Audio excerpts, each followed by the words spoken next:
Andhra Pradesh State Legislative Council, Honorable Speaker, Andhra Pradesh State Legislative Assembly, Honorable Members of the State Legislature,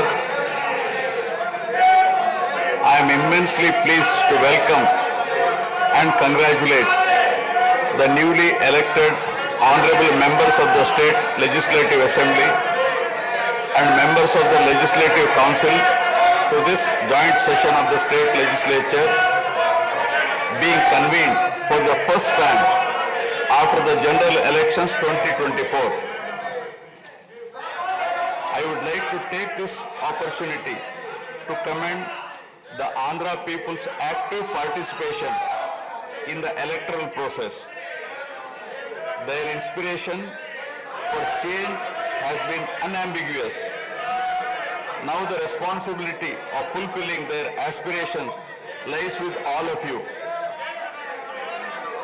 Honorable members, you are aware that due to the supreme sacrifice of Amarajeevi Potti Sriramulu, Andhra Pradesh was formed as the first linguistic state on 1st October 1953 with Kurnool as capital. Thereafter, the state was recognized on 1st November 1956 and Telugu-speaking parts of Hyderabad state were made into the combined Andhra Pradesh with Hyderabad as capital. Accordingly, a lot of Telugu people moved to Hyderabad.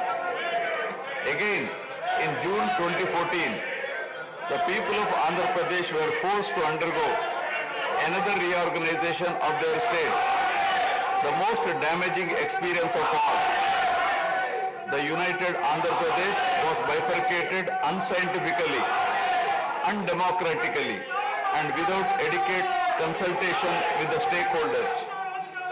This has left an indelible mark on the minds of the people of the residual state of Andhra Pradesh. The turbulence caused due to multiple state reorganizations and the resultant disruptions have deprived Andhra people of a sustained long-period development and progress. Today we stand at a juncture where the people have to again take up the task of rebuilding their state. As time has progressed, it has become evident that the Andhra Pradesh Reorganization Act 2014 does not compensate enough the residual Andhra Pradesh for the loss of prosperity and development opportunities. The state bifurcation has imposed an unprecedented strain on the economy of the state. There are patent inconsistencies in distribution of assets and liabilities, with 58.32% of combined state population. The unscientific bifurcation caused the state to inherit only 46% of the resources, financial loss on account of loss of Hyderabad city, disproportionate debt burden, loss of access to public institutions, loss of national institutions, Government of India PSUs, and institutions of higher learning, etc.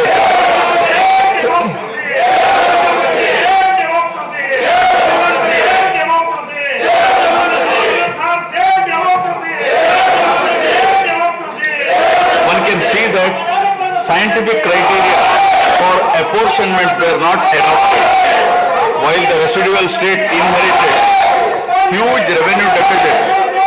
Debt was shared on population basis, assets on location basis, power sharing on consumption basis, and worst of all, educational institutions with no basis.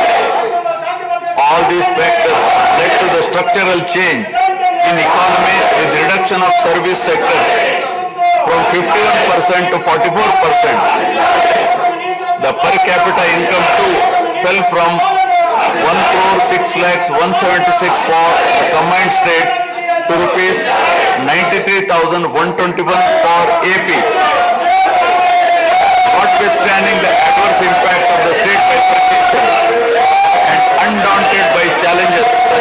budgetary constraints, infrastructural deficiencies, and unresolved issues, the government converted every crisis into an opportunity during the period 2014 to 19. The government had laid a solid foundation for vibrant Sunrise Andhra Pradesh. The then government focused on the inherent strengths of the successor state of Andhra Pradesh, its 974-kilometer coastline, providing opportunities for port-led development and requisite environment for manufacturing activities. The fertile river plains supporting agriculture and allied activities, the passing of 3 industrial corridors through the state, the rich natural and human resources. A reflection on the state's performance during the 5-year period of 2014 to 19 gives a clear picture of the balancing act between development and welfare. Completion of prestigious Pattasima project by linking of rivers Godavari and Krishna in a record time of 1 year. Completion of 72% of Polavaram project so that it could be made fully operational by 2021.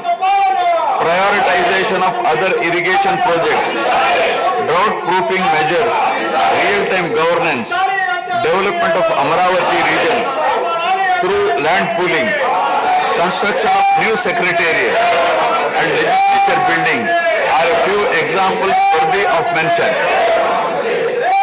All the milestones achieved during 2014 to 19 were possible because of the visionary leadership of Sri Nara Chandrababu Naidu, the Honorable Chief Minister of Andhra Pradesh. In this regime, the state attracted marquee FDIs like Kia Motors, emerging as #1 state continuously in ease of doing business rankings. Under his able leadership, the state attracted several investments in various sectors. The government initiated development of Kakinada SEZ port, Bhavanapadu and Ramayapatnam ports, expanded airports and increased the state road network.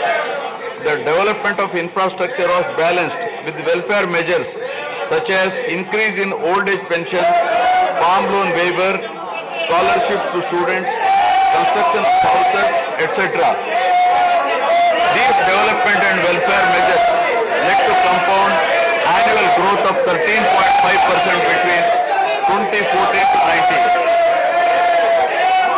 While the state was set to take off on the path of high growth, the change of regime in 2019 again brought back the disturbing time for the nascent Andhra Pradesh. The state that already bore print of bifurcation in 2014 was rather unfortunate to have witnessed yet another bigger debacle in the form of inept governance, where the people were threatened and officers demoralized. In fact, the damage and losses during the period 2019 to 24 have been more severe compared to the state reorganization in June 2014. The government that assumed charge in 2019 started a destructive note with demolition of Praja Vedike that continued unabated till the end of the regime 2024.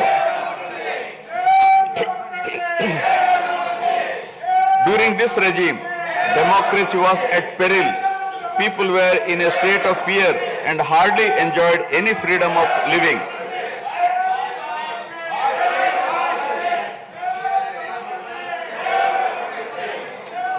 The regime revenge politics had severely hampered the state's prospects for prosperity and growth. Even the Honorable High Court of Andhra Pradesh had sought to convene a judicial inquiry into whether there is a constitutional breakdown in the state. The biggest damage was done to the brand AP. No noteworthy companies came forward to invest in the state. The corrupt practices at all levels, coupled with weaponization of instruments of governance across revenue earning departments for personal gains, sabotaging of checks and balances, made several state institutions and private companies defunct and forced the existing enthusiastic investors and entrepreneurs to move out of Andhra Pradesh to other states. The uncertain environment which rocked the confidence of the people in general and investors in particular started showing impact on the state finances, leaving them in a mess. Fiscal prudence was abandoned. Expenditure was beyond means in spite of limited revenue growth, and debt and liabilities rose sharply. Financial management is manifested by diversion of funds, higher taxation despite high inflation, increase in power sector liabilities, neglect of capital expenditure which eventually resulted in slowing down of the economy. The enormous gap in resources was sought to be met repeatedly by borrowings through corporations and forcing them to spend on government expenditure, and in the process weakening the corporations.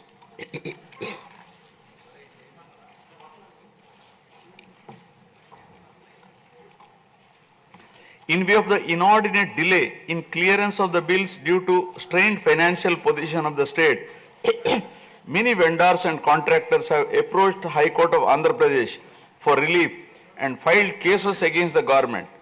About 25,000 cases have been filed for bill payments, which is unprecedented. The sheer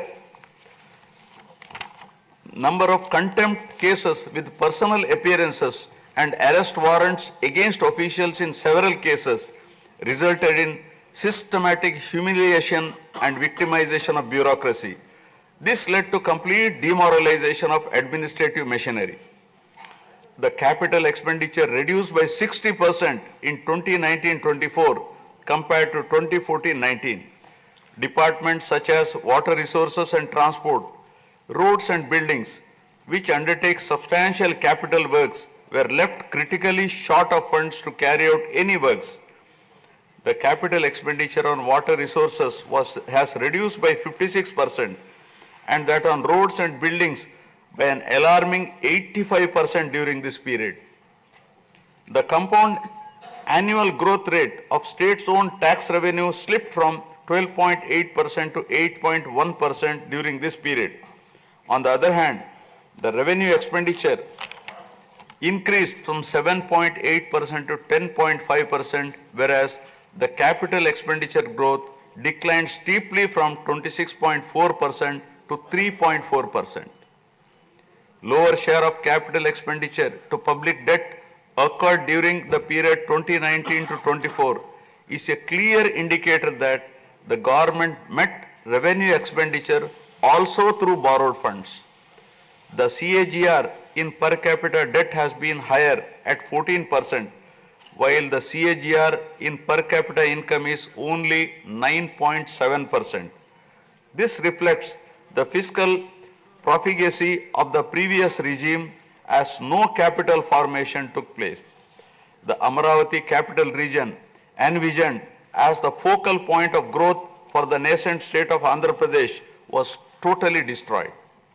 With an attempt to scrap the Amaravati dream, the government confused the people with its malicious three capital cities idea under the guise of decentralized governance.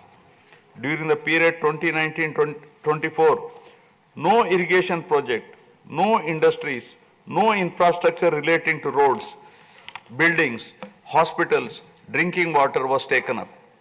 Cancellation of MOUs in energy sector and other infrastructure projects further demonstrated the negative attitude of the government. Such disastrous decisions, unmindful of consequences, have led to unrest among the youth and job aspirants. Prevalence of uncertain environment has eventually led the youth towards addiction of illegal substances, causing a drug menace. The mental unrest and agony were not limited to the geographical boundaries of the state.